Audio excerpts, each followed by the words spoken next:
Hello and welcome. Konnichiwa. You did that last week. I did indeed. Get an original idea. Well, it's because, Joe, it's part 2 of our exploration of J-horror. Yeah. And this week, it's Hideo Nakata's 2002 film, Dark Water. My name is Chris, and joining me, as ever, soaking wet, is Joe Sherville. Yes, I am. Dark Water this week, Joe. Dark Water, bad omens abound. If you haven't seen Dark Water, as the famous phrase goes, if you haven't seen Dark Water, then you've had a mere 17 years in which to do so. It is a good film. I really enjoyed it. Joe, did you enjoy it? Yes. Your spoiler-free thoughts? Yes. No, it's good. I fell asleep watching it because I was tired, not because it was bad. Yes, but you made sure to rewind and I did actually enjoy everything once again. Yeah, refreshed. Yes. So, How to Survive, if you've never listened to it before, then Lord help you. That was a baffling and off-putting opening. But we are a podcast that talks about horror movies and how we would survive in them. But to do so, we need to talk about the film in all of its glory. Yeah. And that means spoiling it rotten. Spoiling it like a tap left on spoils a mediocre apartment. Like a tap left on for days and days. Weeks, months, years. Yeah. So yes, if you haven't seen Dark Water, I'd really recommend that you go watch it. It's available in all the places that a film would normally be available. Amazon Prime. Yeah. That's where I watched it. And it is well worth watching. It's based on a novel that was written by the same author as the original Ringu novel, and this film is the same director as Ringu. Okay. Hideo Nakata. So it's from... We haven't done Ringu. We did The Ring. Yes, but it's from some well-respected stock. More on Dark Water after this.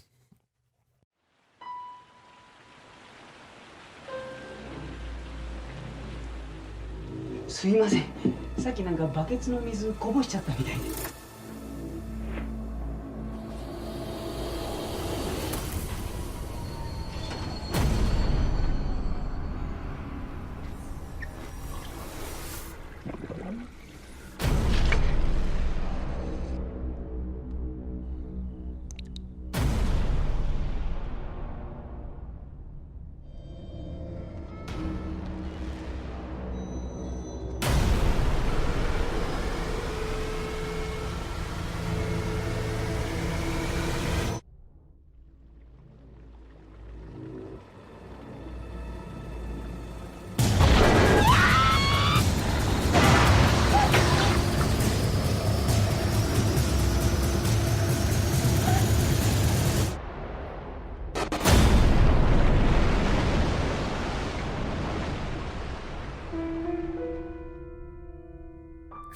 Yoshimi Matsubara is in the midst of an acrimonious divorce, fighting for custody of her daughter Ikuko.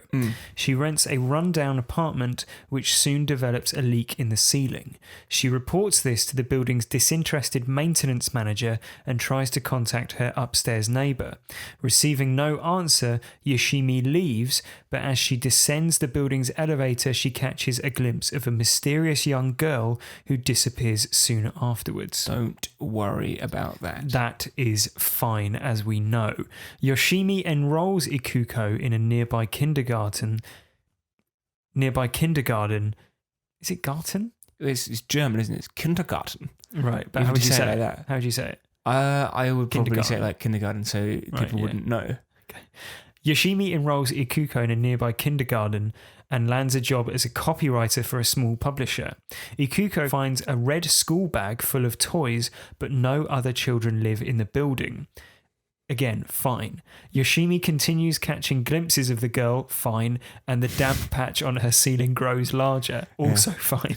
It's like it's a visual representation of her increasing madness. Yeah, I tell you what this film is about. It's about the true horror of trying to get a disinterested landlord to fix a problem when you rent accommodation.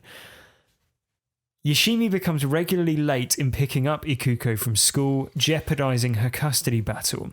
The stress of everything causes her to revisit a traumatic moment from her childhood in which she was seemingly abandoned by her family. During a game of hide and seek at school, Ikuko sees the mysterious girl, who we now see as wearing a yellow raincoat, and faints, becoming unwell. Yoshimi discovers flyers for a missing girl named Mitsuko Kawai, who lived in the same apartment building and attended the same school as Ikuko. And went missing wearing... The poster informs us that Mitsuko was last seen wearing a yellow raincoat and carrying a red bag, and that she lived in the apartment which is now leaking water into Yoshimi's. Disturbed, Yoshimi throws the red bag away. One day, Ikuko... Won't be seeing that again. Yes, absolutely not. One day, Ikuko goes missing and Yoshimi finds her in the apartment upstairs. The door to which is now unlocked continues to be fine. The taps have been running water and flooding the entire apartment. Yoshimi shows this to the building's manager, who agrees to fix the leak, which is very kind of him, and renovate Yoshimi's apartment. Things go back to normal until Ikuko once again finds Mitsuko's red bag. Yoshimi is drawn to the building's roof and sees that the water tank is leaking and that it was last cleaned on the day Mitsuko went missing. She experiences a vision and realizes that Mitsuko fell into the water tank and drowned. Meanwhile... Was that an accident or deliberate? I think it was an accident. Where she just fell in? Yeah, it fits the sort of tragic, sad vibe the film's going for. I thought she was like down on it and threw herself in there. No, I think... What? A child? Yeah, that's what I thought. No, she drops her red bag and then she tries to fish it out and falls in. Oh, that makes more sense. Yeah. Meanwhile, Ikuko turns on a tap to find filthy water and hair pouring out of it. I hate when that happens. I mean, you would, wouldn't you? Yes. The finest it's ever been. It's never been more fine. The spirit of Mitsuko appears from the water and tries to drown Ikuko, but Yoshimi saves her. Yoshimi carries Ikuko out into the elevator, only to realize as water gushes from the control panel that she is in fact holding Mitsuko. It's an easy mistake to make.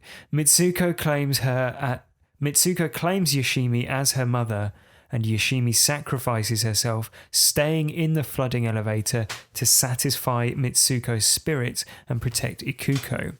The elevator reaches the building's roof and the doors open. Water floods out, but nobody remains inside. 10 years later, Ikuko is at high school and visits the now abandoned apartment block. In her old apartment, she sees a vision of her mother, who appears exactly as she was on the night she disappeared. Yoshimi says that as long as Ikuko is safe, she is happy. Ikuko wishes to stay with her mother, but Yoshimi says that is impossible. Sensing someone behind her, Ikuko turns but sees no one, though the audience sees Mitsuko. When she turns back, Yoshimi has also disappeared. As she leaves, Ikuko realizes that her mother's spirit has been watching over her whole life. And that's fine. Dark That's water. fine, mate. The last line, the thing about the mother's spirit having watched over her whole life, is told in voiceover, which I believe is to render... I believe that has the air of a studio note to me, which is that some studio head watched this and went, I mean, it's fucking bleak, man. Yeah. Can you just like put something about how the ghost has always been watching her and keeping her safe at the end? Yeah, that's fine. Yeah. What did you think of Dark Water? So Gerald Cohen famously said that every movie is a remake of The Wizard of Oz. Okay. Not this one. Okay. It's pretty good. Yeah. Scary, isn't it? It is. It's intense. Intense is a good word for it. Yeah. It's an amazing production, considering that there's like 5 characters who have any meaningful involvement in the film. Yeah. And one of them doesn't have any lines. Yeah. It's really, I think it's really good. I think it's got the same sort of emotion and power that something like The Babadook has. Right. And Under the Shadow. Yes. It's so much so that I can only assume that Dark Water was a massive influence on both of those films. Yeah, because it's the earlier of them. Yeah, and the whole, as you said in the recap, the water is a very you'd almost say heavy-handed metaphor for Yoshimi's psychological state. Right, yeah. Like a spot on a wall. Yeah, that is growing. Yeah. Yeah. In fact, there's even a bit in. Is there a bit of it might be bugs or something in Babadook, I think. But there's something I remember. She's like obsessively cleaning. Yeah, right. That sort of thing is a very It goes well back to trodden. Macbeth, doesn't it? Right, exactly. You Yeah, can't get her hands clean. yeah, Out damn spot and all that. yeah. It's a very well trodden tradition. It's a bit of cultural context for you. Okay. About how this got so good, how it got so big. There was a big run in the late 90s and early 2000s of slasher movies. There's a bit of a revival off the back of Scream. Mm-hmm. So the tropes that were in that, with nudity, sex. Is this in J horror as well? No, this is just in the West. Horror, right? I see. Yeah. And I think the reason that J horror became so popular, and J horror remakes as well, Yeah. was because they were quite refreshing against the backdrop of like teen movies, essentially. Sure, Like yeah. it's a more mature horror movie, right? And I'd say this has got more in common with something like Sixth Sense, or Okay. Yeah. they're very different. Don't get me wrong, but like The Sixth Sense is a haunting movie Yeah. in the same way that this is a haunting movie.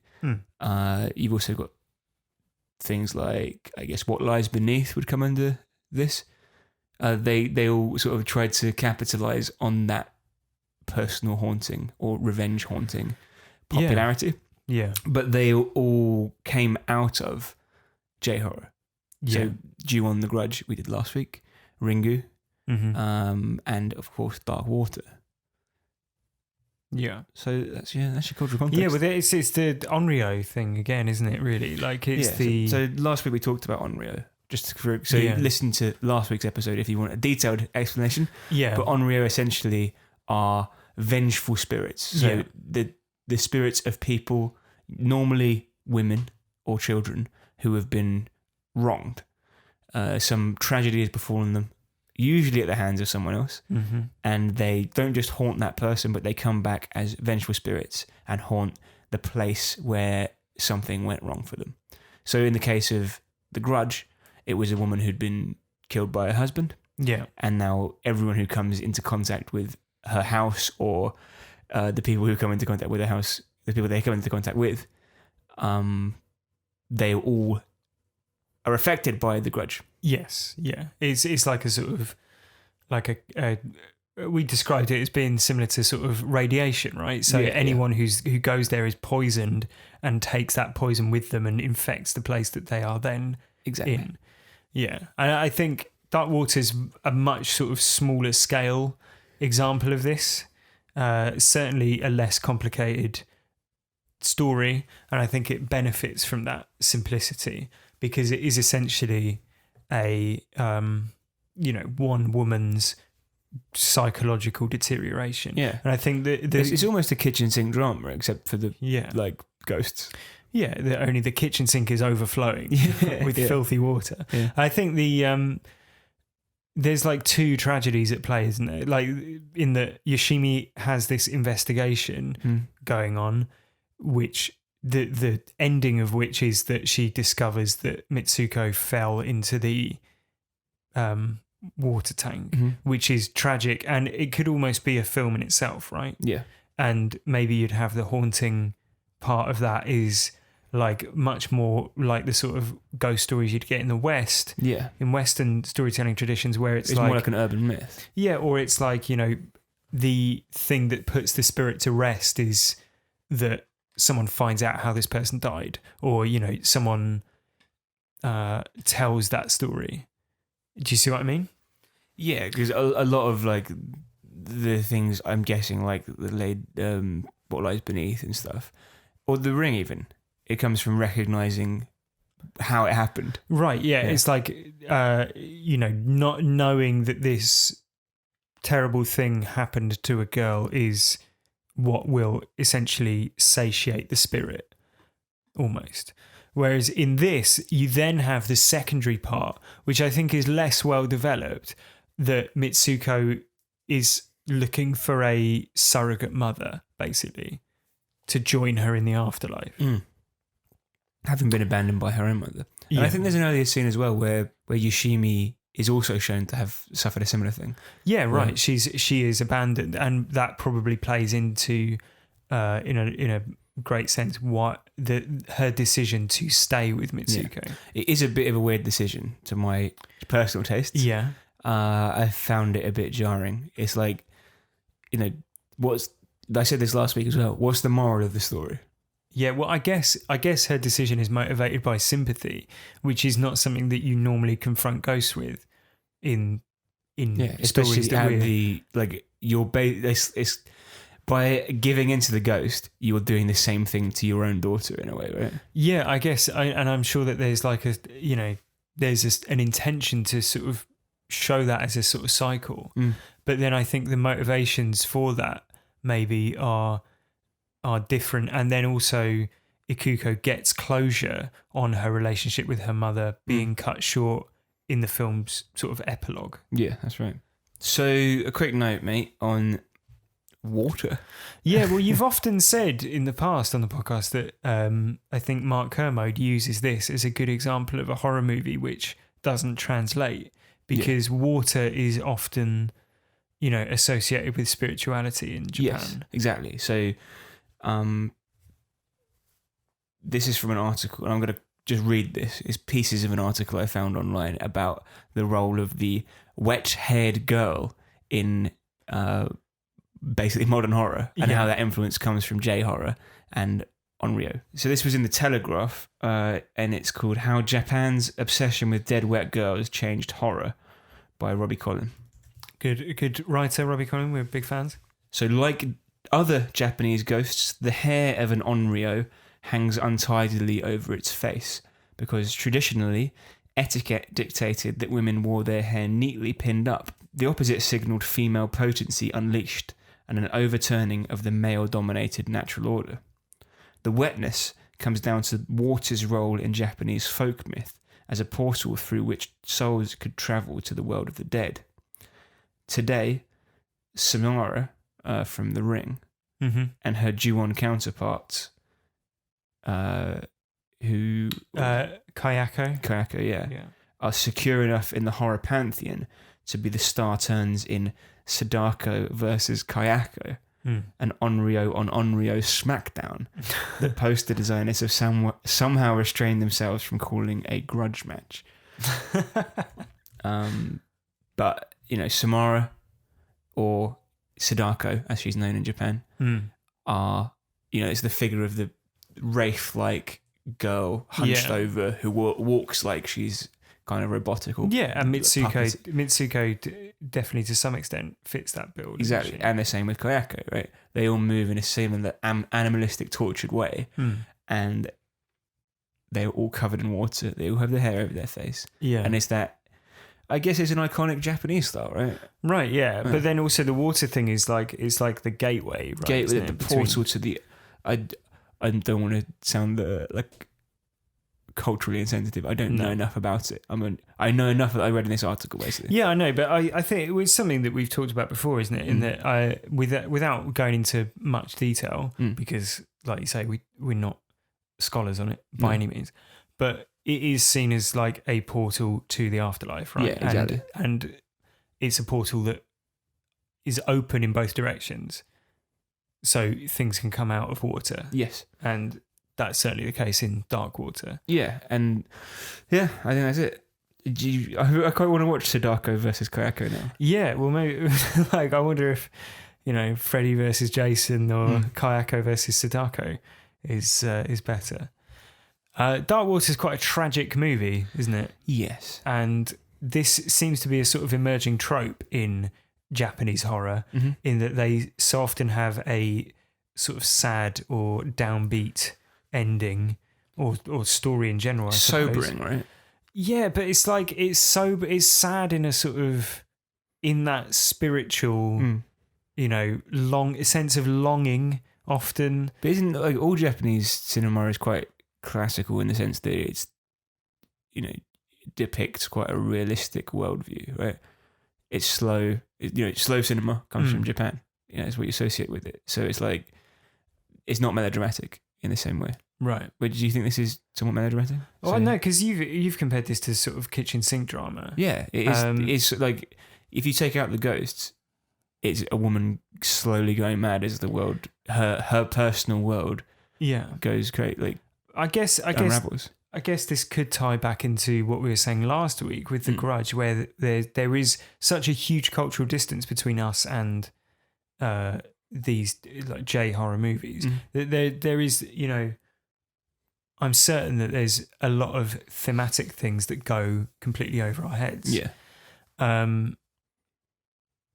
So it might well be that when you're saying it doesn't appear to be melodramatic, perhaps there are nuances within performances and things that we don't pick up on as Western audiences. But then again, obviously, it is somewhat melodramatic to have a ghost girl. Yeah, a murdered woman come back as a ghost and murder you. That is melodrama at its highest point. But of course, it's the things that go in between that where it's like really gritty. Like Babadook, you compared it to earlier on. Mm-hmm. I wouldn't say that was necessarily melodramatic. It's there are moments of high drama, aren't there? Like screeching and screaming and. But they feel like someone who's just suffering from a severe mental strain, right? Yes, exactly, and it's used to heighten the rest of the drama, which otherwise is so kitchen sink, as you said. So it's the hysterical moments are high points in what is otherwise a non-hysterical drama. Exactly, but they are symptoms of the horror, not But I worry that maybe not worry, but I wonder if I guess there are certain cultural stereotypes about Japanese culture, which is that it's very orderly and staid and mannered, that might contribute to our assumption that this is not melodramatic. Right. Okay. Do you see what I mean? Like, we think that everything is like prim and proper in Japan because that's outwardly the cultural image that Japan tends to project to Western audiences. And so maybe, like I said, there are nuances within Japanese culture. In fact, I'm certain there are nuances within Japanese culture and within Japanese cinema that we're just going to miss completely. Yeah, exactly. So it might be that this is not a melodramatic film to Japanese audiences, but it is to us. Yeah, I mean, even the characters' relationships with each other, they're going to be different. The example I've given before in an earlier podcast, I think when we did Crouching Tiger, Hidden Dragon, is that not Japanese, but yes, but Asian, East Asian films, culturally different to us. Yes, of course.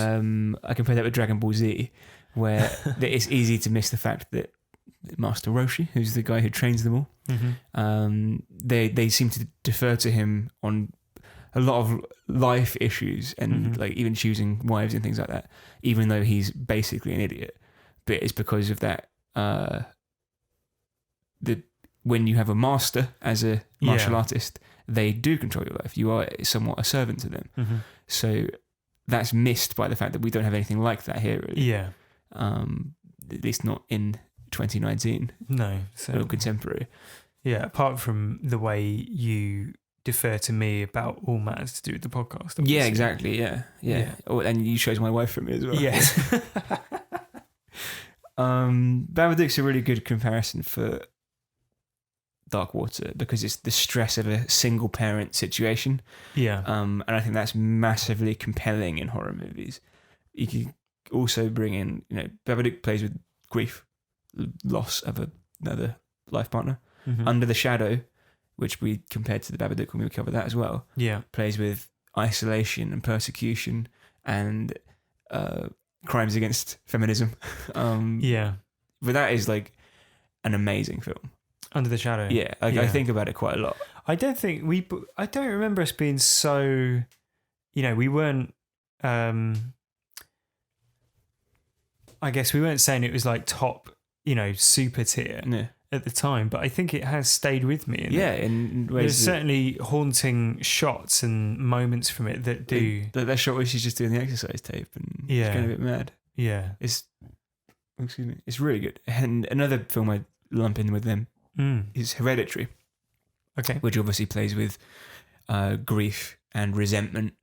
I won't spoil anything with that, but those are at play, and it's the horror of those emotions, because it is like you can't imagine anything worse than losing a child, or losing a husband Yeah. and having to raise a child alone, and you know, especially when that child's acting up, and that sense of loss is the real horror at the heart of Babadook or Under the Shadow or Hereditary. Yeah, and everything else is compounded by those things. Yeah. And the horror can be seen as a manifestation of either mental illness or just a visual representation of that internal conflict, right? Yeah.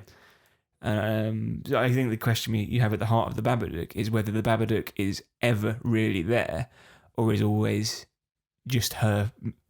I don't want to say madness. A projection of her mental state. Or correct. whatever. Yeah.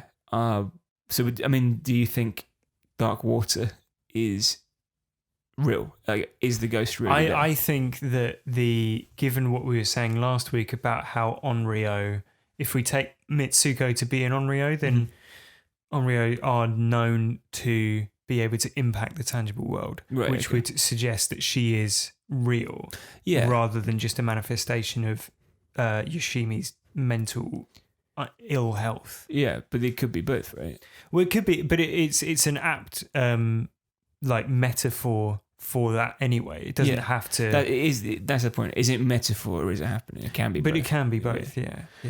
Under the Shadow, it was the djinn, wasn't it? Well, it was, but it's also the giant bomb that crashes through her building ceiling and doesn't go off. But could go off at any moment. It's such a I think Kermode said it was his favorite film of the last 10 years or something. Yeah, I'm not surprised. Yeah, it's really good. Yeah. Well, we've talked about Onryo, but how much do you know about creepy girls in horror movies? Let's find out in my Creepy Girl in Horror Movie quiz. Great. So, Joe, what's going to happen is I will describe a creepy girl from a horror movie. You tell me her name and or the film. Okay. And to be generous to you, they are all films that we have covered on this podcast. Really? Yes. Well, we've done 190 films. Exactly, and there's 7. But the first one is a gimme, I would say. Okay. A drowned schoolgirl with mysterious water powers searching for a surrogate mother. That is Dark Water. What's her name? Kim. No, it's Mitsuko. Oh yeah, right. Girl number 2. Okay. A well-defined, vengeful ghost who loves to break the fourth wall with violent results. Well-defined. Well-defined. Vengeful. Yes. Ghost. Yes. Loves to break the fourth wall with vengeful results. With violent results. When did we cover this? I can't remember specifically. It's been a while. Breaking the fourth wall. I can't remember any characters doing that. What is the fourth wall? The audience, talking to the audience, looking into the camera. No, but what is the fourth wall? What's the fourth wall? Yeah. If you're watching TV, what is the fourth wall? The screen. Yeah. Oh, Samara in the ring. Yes, correct. I'm delighted that you missed the fact that I described her as well-defined. Yeah. Girl number 3. It's like you've written the cryptic crosswords for the... Yeah. Exactly. They are a bit cryptic. Yeah. Girl number 3. A 2-for-1 deal here. Twins in need of correction for not making the Grady. Yeah, okay. The Grady twins. Yes. I corrected them. The Shining. Correct. Girl number 4. This ageless waif from Sweden is a heavy drinker, but only when she's having a bite to eat. Ageless waif from Sweden. A bite, you say? So she's a vampire, and she is... Well, the movie is Let the Right One In. Correct. Her name is Silky or something? Ellie. Yeah. I'll give you it. Yeah. Girl number 5. This girl is in tune with something supernatural, but she'll get square eyes sitting that close. Poltergeist. and her name is You nearly had it there. Carrie Ann or something. Oh, it's Carol Ann. It's good. Nice one. Number 6. Yeah. This girl is probably too young to be practicing autoerotic crucifixion. Linda Blair's the actress, right? It's Exorcist and fuck's her name? Look at you know I know it. I just can't remember. Right, go on. Regan. Oh yeah, The of course. Exorcist. Girl number 7, the final one. This girl has obviously inherited some issues, prone to vocal tics and losing her head. Say again. This girl has obviously inherited some issues, prone to vocal tics and losing her head. Inherited issues. It's not something from 13 and Ghost, is it? No, it's not. Vocal tics and losing her head. So she's been decapitated. Vocal tics is what I don't get. Give me a clue. Oh no. King Payment. It's Charlie from Hereditary. Brilliant. She inherited some issues. It's true. Losing her head. There you go. Well, I think you, with a bit of help, got all 8 of them, all 7 of them even. Yeah, it's well written questions, which with more time, I probably would have worked out. Yeah, if you were sat in a cafe reading the cryptic crossword, and it was a girl in horror movie special. We've done children horror movies before, I think. Probably, yeah. So it's probably a lot of the same ground covered. Yeah, well, certainly. Poltergeist came up before, and then it was like the Children of the Corn and others. Yeah, there you go. I was limited to girls this time, though. Yeah, well, next time, boys. Yeah. Boys. Yeah. Well, Joe, with all that said, it's a tricky one this week, as it was last week. How would you survive? So, you know, there's a scene where Yoshimi pours herself a glass of water, and there's all sorts of like shit floating in it, and she pours it down the sink. Yeah. Then she comes home and she's like, oh, damn, it hasn't been fixed. Mm-hmm. She's got to drink that, right? So just buy some bottled water. The most basic thing you need to survive is water. Yeah. And you can't drink dirty water because you will get ill. Mm-hmm. So buy bottled water. Yeah. To jump on board with your one, what about a filter? Yeah. Water filter? Yeah. A Brita. Yeah. Or other brands are available, I'm sure. But yeah, that's a very good point. You need water to survive. That's a how to survive top tip. Yeah. Drink water. We're always saying it every week. Yeah. We're going, I mean, these guys in cabin fever, they're arguing a lot. Maybe they're dehydrated. That would have been bad though. Well, if they got a filter, maybe it would have filtered out the... in fact, if they had bottled water, it would have been... Bottled water. Instead of just beer. Yeah. Maybe not if they're bathing and shaving in it though. Yeah. Yeah. That is a very good point. It would stop. I mean, the water itself is not the cause of the haunting, is it? It's not the. It's the medium, not the. It's the medium, yeah, not the message. Yeah, the message is I am a haunting you. Yeah, I am a haunting you. Yeah. Yeah. But it would certainly solve one problem. If you went to pour some water out now, and it was like black, you'd be like, that is, I'm not drinking exceptionally stressful on top of everything else. Yeah, I tell you what, I'd be straight on Twitter onto Thames Water. I don't know if there's a, where are they? Are they in Tokyo? Who knows? I don't know. Whichever city they're in, I'd be straight on Twitter if I was Yoshimi in 2002, looking for the local water provision. Yeah. See if there's a damaged water pipe in your area. These postcodes are affected. Yeah. And there's then a dead girl in the water butt on your roof. Yes, exactly. And it will take many months to sort out because your building's manager is obdurate.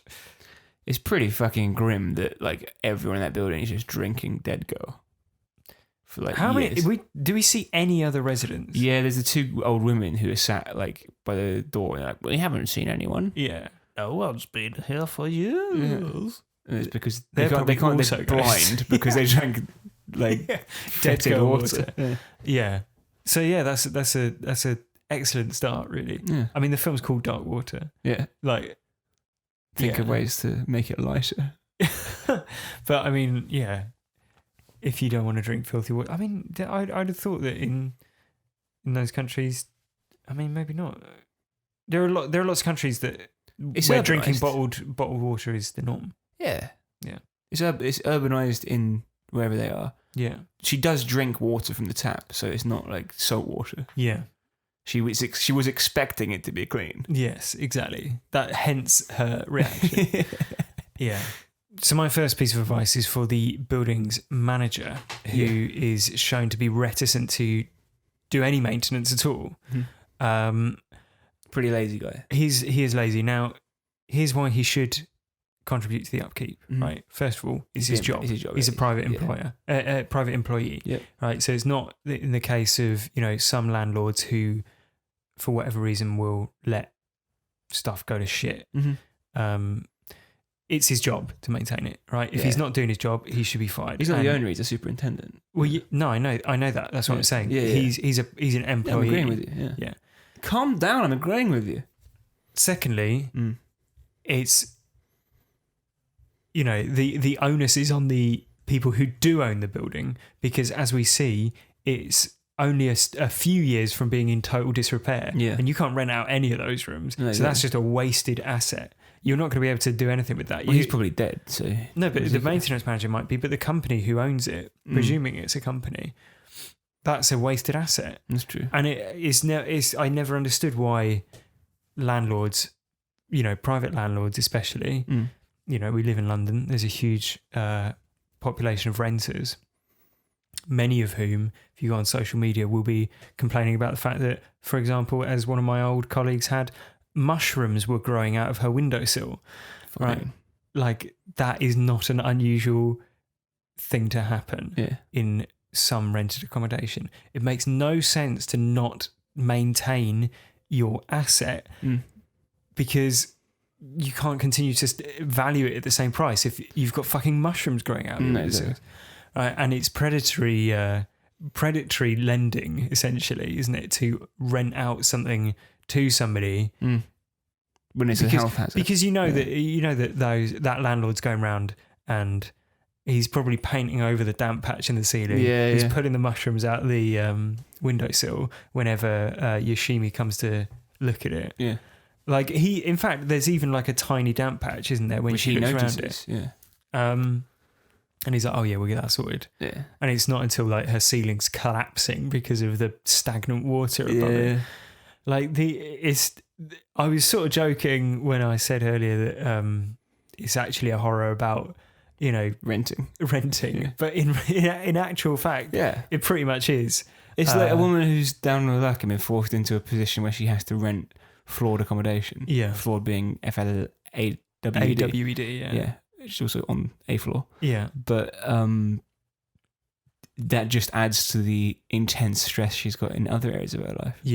Absolutely. And that, many renters in London, I was reading an article in The Guardian, they've contacted the landlord, they don't get a reply, and what they end up doing is going to live in a water butt on their roof with a dead girl. Because there's no other option. It's a well-trodden track. Exactly, Have you got any other ideas? No, that's it for me. So my one other piece of advice would be for Ikuko, which is just to not return to the scene of the crime, because as we learned last week, an Onryo's presence can actually affect everyone who comes to visit that location. So though it seems, my mother was always looking out for me, that's the ending, perhaps she has Chernobyl-like spread the sickness to wherever she's going to next. You're a bit obsessed with Chernobyl, weren't you? It's like one of the best things that's ever been on TV. Yeah, I still haven't seen the last episode. Oh, the last episode might be the best. Really? Yeah, it's so good. I read the book, so I know all about it, mate. Right, well, you don't need to bother then. No, I won't bother. Watch Chernobyl, watch Dark Water. Although if you've gotten to this point and you haven't seen Dark Water, then God help you. God help you. And that about wraps it up. That wraps up J horror season. Yeah. J host, what are we doing next week? Next week, mate, we've oft requested, 2 oft requested movies, Yeah. which never really fit with anything because they aren't quite true horror. Yeah. They're horror comedies. Yes. First up is Shaun of the Dead. Yeah. Where else could you start? Yeah. And next up is, I think, the more frequently requested one, which is Tucker and Dale versus Evil, a hillbilly horror Yeah. from the point of view of the hillbillies. Yes, Yeah. exactly. I think I remember getting a request for Tucker and Dale when we were on like episode 60. Yeah. It was a long, long time ago. Yes. Years ago, Yeah. literally. So whoever recommended that, you'll be glad to know we're finally doing it. So if you want to hear that, then do tune in next week. And if you've got thoughts on what you'd want to recommend that we cover, you can email us. The email address is howtosurviveshow@gmail.com. We've had a couple of emails, Chris. First one's from Josh M. Hello, Josh. You might remember Josh M, who has in his email written, "If Kieran's back, it's time for me too." So, Right. We've got a warring, obstinate emailers now. Anyway, Josh M says, "Hi guys, should check out the new movie I Am Mother on Netflix. Right, yeah. I mainly want to know what you would call Hilary Swank fans. I'm sure you can guess my answer." Hiller fans. Hiller, yeah. Yeah, it's a funny. It's a funny joke, you know. I I do get there, it. Josh M. Yeah, nice one. Do you know about I Am Mother? I've seen a trailer for it. It looks sort of moderately interesting. Go on. It's about a girl who's like raised in a lab by a robot because all of humanity's died out, Amazing. and then a human arrives. Then a human carries on Yeah. with the strength to carry on. Email me. Email from. Thank you, by the way, Josh. It's on the list. Thank you, Josham. Email from Jace, who has explained that it's pronounced Jace. "Hey guys, I recently found your YouTube channel, and it's definitely my favourite film podcast. Thank you very much. Thank you. I've noticed you guys sometimes like a good laugh. Yeah. Sometimes. And I'd love to hear your thoughts on the movie Thanksgiving, directed by Jordan Downey." Right. I presume that's a Thanksgiving themed horror movie. So maybe, Thanksgiving's in November, right? Yeah. Maybe we'll cover it around then. Yeah. Hope you guys check it out. Well, thank you, Jace. We will add it to the list and hopefully we'll get to it for Thanksgiving this year. We've had a tweet as well. We've had a bunch of tweets, but a lot of them are just saying, like, You guys are shit. Ben sent us a poster. Well, that's yeah. Ben, you know what that is. That was Joe's reaction.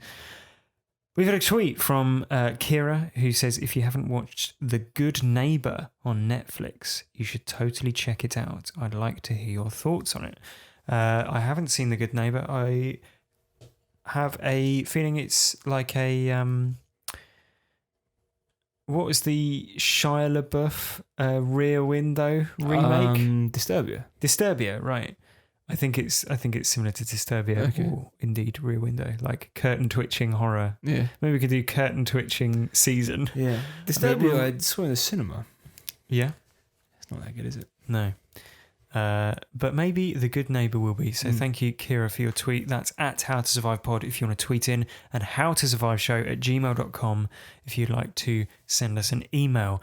If you've enjoyed the show, then please leave a 5-star review on your podcatcher of choice. And I know you listen to 30 or 40 podcasts every week. From all different providers, and everyone says that, oh yeah, leave a 5-star review, it really helps us find a wider audience. But here's the truth, guys, it doesn't help us find a wider audience. It's just every time we get a 5-star review, we just get cash from Apple just pumped directly into our bank accounts. Yes. Shares in Apple. Yeah, exactly. So we had one the other day. It says, one of my favourite podcasts. Super funny and insightful. Recommending this to film fans. Yeah. And what they've done there is they put 5-star emojis. Nice. Did they also... They rated it 5 stars. They did also rate rated it 5 stars and added 5-star emojis. So that's 10 stars. Yeah. 10 star. Can you beat that? If you can beat a 10-star review, we'll read it out on the podcast. Yeah. So thank you very much for listening. Shaun of the Dead next week. Yeah. I'll be at, what's the line? I'll be at the pub until this blows over, something like that. You know what I mean? It's from the movie, isn't it?